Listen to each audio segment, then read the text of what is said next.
Don't be shy, 'cause life won't bring you down too far.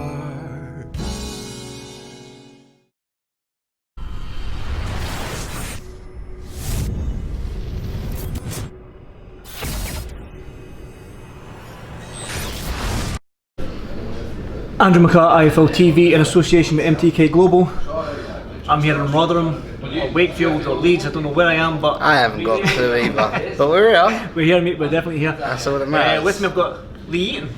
How we doing? Well, I'm doing okay now. How are you doing? Let's talk about tonight then. I mean, the 5 fights on the card. For you, just start from the bottom up. I mean, we spoke off camera a little bit, Lee, that all 5 of the fights are great fights. Yeah, listen, every single fighter has got a winning record. I think 6 of them have never lost a fight.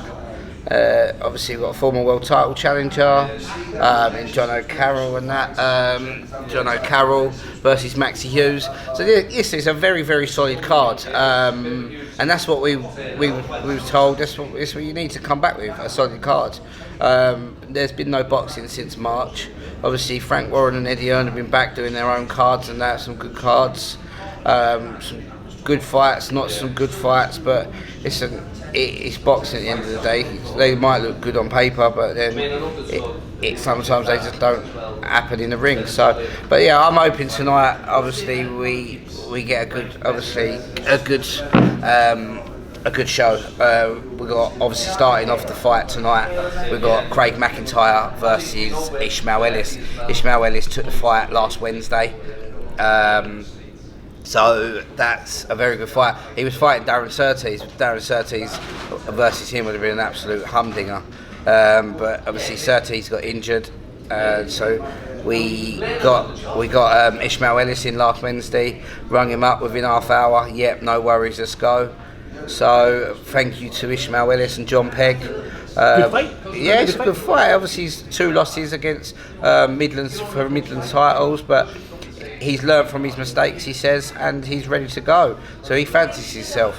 Craig McIntyre's been out for 14 months. He's been training and stuff like that, but he's 14 months out of the ring.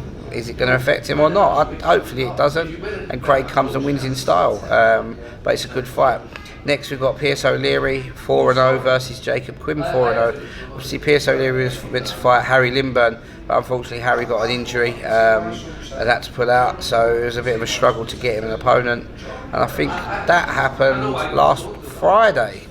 So obviously this is a late notice fight, and I'm just pleased to be able to get it over the line as another undefeated kid for Pierce to have a test.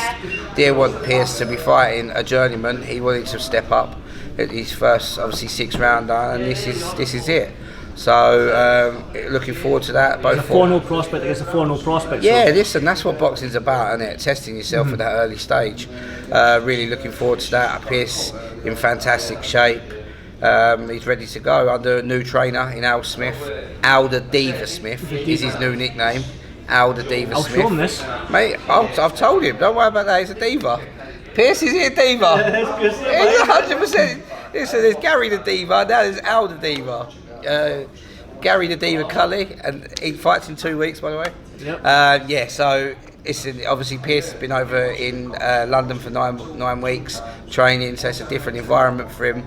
He feels like he's improved massively, so hopefully we get to see that. Then we're going to WBC Youth World Title, Sahir Iqbal, who was I've led to believe, I've not seen this, but I believe by Sonny Edwards and stuff like that on social media the other day that he was an unbelievable amateur. Nobody can get near him. 4 or 5 time national champion, I think. Yeah, so he was an unbelievable junior. So obviously Meredith Thomas, perfect 11-0, trained by my friend Gary Lockett. Both, obviously Sahir's trained by our own Johnny Roy. Both undefeated, 7-0 versus 11-0, and they're laying it all on the line. Another great fight, and it'd be interesting to who wins that, and that could steal the show because both boys can whack a little bit. So I'm hoping to see something exciting now, and I'm pretty certain we will. Sean McComb, the public nuisance. I'm a big fan of Sean McComb. Obviously, I've matched every single one of his fights with the team along his career so far. He's been matched quite hard. I've always been a fan of Sean. He's an absolute crank. That's what I just like about him. He's got no care in the world, does he? And he just loves life. Yeah. Against my good friend Sahir Ozgul. Sahir is obviously fought Victor Postel, Anthony Yigit, Samuel Antwi, Mike Isaac. So he's always had good fights. He's lost a few, but he always comes and gives it. He always comes, and he's under new training team as well. Eric Tamar, former WBU world champion, and Martin Bowers down at the Peacock. He's got great sparring with all the Peacock boys. Obviously, a lot of good fighters down there. So he's ready, and he's up for it. He's just said in our little presser the other day that he believes he can knock Sean out, and he's going to come and give it a good go. So, and it's another step up for Sean.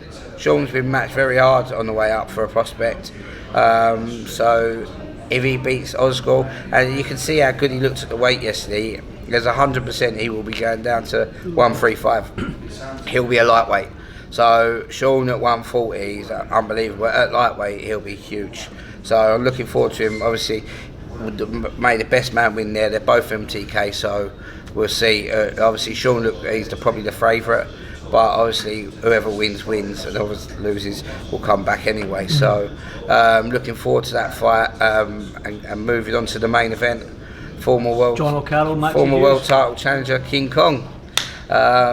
Good to have another great fighter on our shows.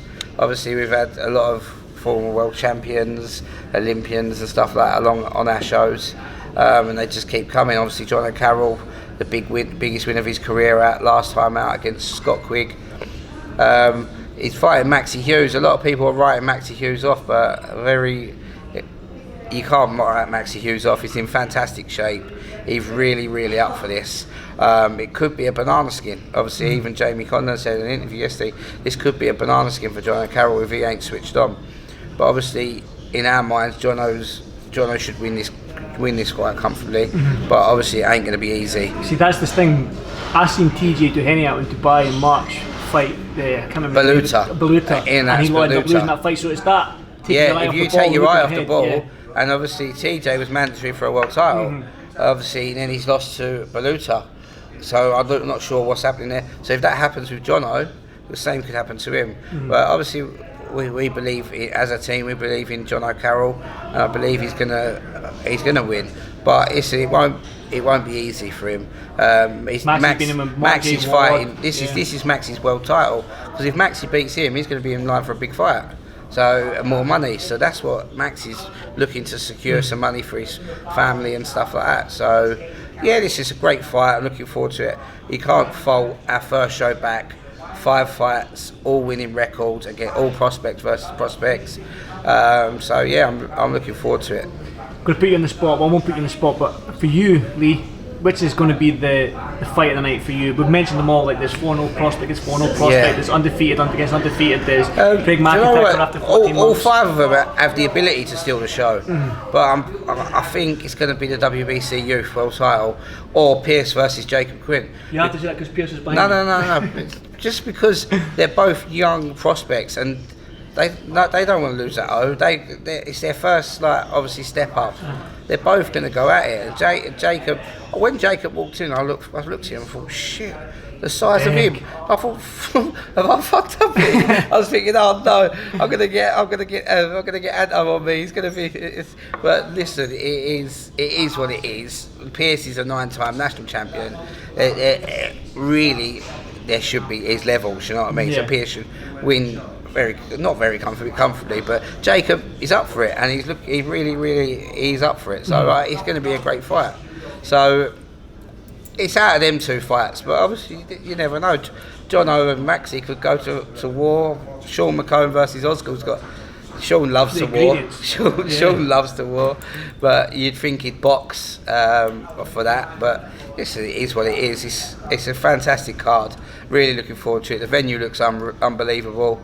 It's going to be a bit weird with all the face masks and stuff like that. Yesterday, the weigh-ins yesterday, I was smiling through my mask, but it's just very, very, very odd. Not that you'd know because you was in your room. I was in my room for 48 hours. Yeah, so you was enjoying life. All I wanted to do was get some fresh air. The windows were locked in. You couldn't open. Yeah, I made them do that on purpose. I bet you did. Yeah. You, again, and we mate, give you a room without air conditioning on purpose. Exactly. Yeah. But yeah, so obviously a great card. But it's not the only great card this week. Obviously, we've got Frampton fighting against Darren Trainer. Obviously, late notice fight. It was always a tick-over fight. Obviously, his opponent had visa issues. Darren Trainer's been training for it for 4 weeks. As well. Mick Conlon versus former world title challenger Takush, which some people have slagged, but you got to realise Mick's still an I know he's number 1 in the WBO, but he's still up and coming prospect. Still learning his trade. Yeah, he's still learning his trade. Unbelievable, one of the best amateurs of all time. Obviously, best Irish amateur of all time, in my opinion. But he's going into that pro game. So for him to fight someone that Josh Warrington fought in his last fight, in his 14th fight, I think it's a good step up for him. And like Jamie, I spoke to Jamie on the phone, I think it was last night today. Takush knew he was going in against a world champion and knew that it was a very, very hard fight. Obviously, he knows what Josh Warrington brings. Tomorrow on Saturday, he's going in against a 14-year-old prospect. He's going to fancy that more. So it's going to be the best Takush there. He's going to fancy that more. So Mick's got to be on top of his game, but I think Mick gets a late stoppage in that, and it shows you where the level he's at. Dennis McCann's fighting on the bill. Troy Williamson versus Harry Scarf, which is going to be an absolute. I think that steals the show on that one. Brilliant. We've got Hearn on Friday night as well. Yeah, Kieran Conway versus Nav Mansouri, 2 MTK fighters, a great fight. Made the best man win on that, both top people. Obviously, the winner goes on, but it's a good, very good fight. Any other MTK on that? I don't know. This is your bag, son. This is mine. I'm trying to think. I think that. Do you know what? All these fights going through my head, but obviously, listen, it's good for boxing. There's 3 shows this week, Wednesday, so it's good. Friday night and Saturday. Yeah, so it's good to obviously have 3 shows in a week again. We're back here in 2 weeks with Louis Green versus Lewis Crocker for WBO European. Unbelievable fight. Gary Cully versus Craig Woodruff. 2 6'2" in lightweights, but they're fighting at 140, but normally lightweights. But 6'2", both of them is going to be battle of the bean poles. Battle of the bean poles, I like that. And Craig Woodruff's team are right up for this. I think I seen him. Was he not in one of the MTK Cardiff bills? Yeah, he was. He fought Kieran Geffen. That's right. Yeah, it was a close fight. But Woodruff's manager keeps texting me every other day, we're coming to smash Gary Cully. But listen, the Diva's going to do the business. Lee McGregor's back against Ryan Walker. Ryan Walker was calling out for a fight with Sonny Edwards. Lee McGregor wrote on there, I'll fight ya. And then the rest is history. Easy matchmaking. Yeah, it's done. So fair play to both boys for that. It's going to be a good fight. We've got a good fight for a couple of our prospects that we're going to announce on that show over the next day. I've done a good fight late last night for one of our Irish prospects who's going to be fighting a 6-3 kid in his debut. So a former area title challenger and stuff like that. So that'll be released over the next few days. But obviously, looking forward to some of the Irish prospects and some of our other prospects getting on. Also on that, there's a few other things happening on that card, so I think that'll be released. Watch out, yeah. And then we're back here again the week after for Akeem Ennis-Brown for Philip Bowes for the British and Commonwealth title. A great fight, very technical fight. It won't be the most exciting fight, I'll be honest, but it'll be very good boxing technical. Because they're both technical fighters, aren't they? So yeah, Akeem Ennis-Brown and he's nuts. He always sends me little voice notes and little messages and stuff like that. His videos crack me up. He's a right character. I'm looking forward to him. I'm pretty confident he wins the British and Commonwealth title. And it's another champion for MTK. Dan Aziz versus Andre Sterling's on that. Battle of Lewisham. Confident in that boy, Dan Aziz. No, good fight as well. Yeah, very good fight. Darren Tetley versus Liam Taylor.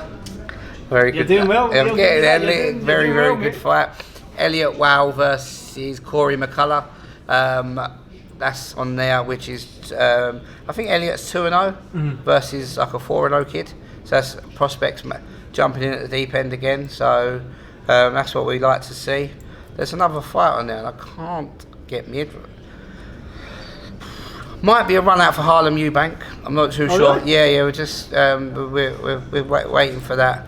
We're just talking now. There might be, if he's going to be ready or not. There may be for that. There's another fight on there. I can't think of it. I'll come to you. Don't worry. It will. Yeah, so we've got 3 shows planned. A lot of people keep asking me about the golden contract. There will be news within the next week or so. So we're just the teams behind the back doors and that are sorting that out. Right. That's all down to them. Obviously, I don't deal with stuff like that, but I know there will be news coming soon. We're looking forward to Jazza Dickens versus Ryan Walsh in an unbelievable fight. Unbelievable. McKenna versus OD, another unbelievable fight. And obviously, we've still got the semi-finals of the light heavies to go. So. Wait, as soon as there's news on that, I'm sure MTK Global will announce. So yeah, there's lots of things happening. I'm just glad to be back. I'm glad to. Ain't we all, mate? Even if I was locked up for 48 hours, I'm still glad to be back. The first few months, obviously lockdown and that, it was awful. You know what I mean? Because where you go from being at shows every week in, week out, sometimes 3-4 times a month, to nothing. It is quite hard mentally for fighters, mentally for everybody. So it was good to be back and be able to. My phone ain't stopped again, and being on BoxRec every day is driving me mad again. But I would change. Yeah, exactly. Yeah. So I'm just pleased to have boxing back in our lives. Everyone's doing, obviously Frank, Eddie, us. We're all doing good jobs to bring boxing back. Obviously, there's another show next week or next couple of weeks with Hennessy. As well, Shakan Peters. So whoever's bringing boxing back, it's going to be hard for the small hall promoters because obviously without fans, you can't do a show unless you've got obviously sponsorship and TV and stuff. So I hope boxing with fans comes back soon, but till then, we don't know when it's going to be. People keep asking, fighters keep messaging. As soon as we know, we'll let them know. But obviously, everyone wants it back as soon as possible. But it's just going to be hard with obviously the current climate and stuff like that. So. Thing is, Lee, I'm quite impressed. I think you've been taking tips with Eddie Hearn. You're just rambling on and on. You've answered like all the questions I was going to ask you. You've answered them anyway. So. I ain't spoke about boxing for ages. I quite enjoyed it. Just chatting absolute waffle. Well, it makes my job easier if I'm just sitting here listening to you. But finally, obviously, this is going out on IFL TV, this show, and obviously we've talked about the fights there. The fights are going to be great. Like I'm really looking forward to all 5 of these fights. Definitely. So just one last thing: why should everybody tune into IFL tonight to watch this show? Why not? Tune in Wednesday night boxing. What else you doing on a Wednesday instead of tickling your pumps? So tune in 7 o'clock IFL TV, and it's on Sky as well. Hang on, let me have a look. Have a look. I might cut this bit out, but have a look. Have a look. It's on Sky as well. What's on Sky? This. It's on the channel. Hang on, where is? Cut this bit out. Nah, I'm keeping it in. Showcase 192 from 9 p.m. So it's going on from 9 p.m? Yeah, so it's on MTK Fight Night Live on Sky Channel 192 tomorrow night. There we go. At 9 p.m, so it'll be the co-main event and the main event. Sean McComb and... Yeah, so obviously if you've not got a computer around or your phone, tune in there, but obviously we want you on IFL TV. Exactly. The views... The view whore needs the views. Who's that, Coogan Umar or me? No, you. Biggest view. You're the view whore. No, I'm not. Compared to Umar and Coogan. But leave my Cougs alone, right? I love views. I love views like the best X-Man, but I'm not as big a whore. It's actually good to get face-to-face interviews. Exactly. Obviously, we're social distancing, so I'm 2 meters can't away from even you. touch I've got my big lens on, so I'm zooming right into that beautiful face, you know. So this is good. It's good to be back. Everyone's happy to be back. Tune in tonight, 7 p.m. Let's do it. Be there or else. Exactly. Lee, thanks for doing this IFL TV. See you tonight, my man. Cheers, mate.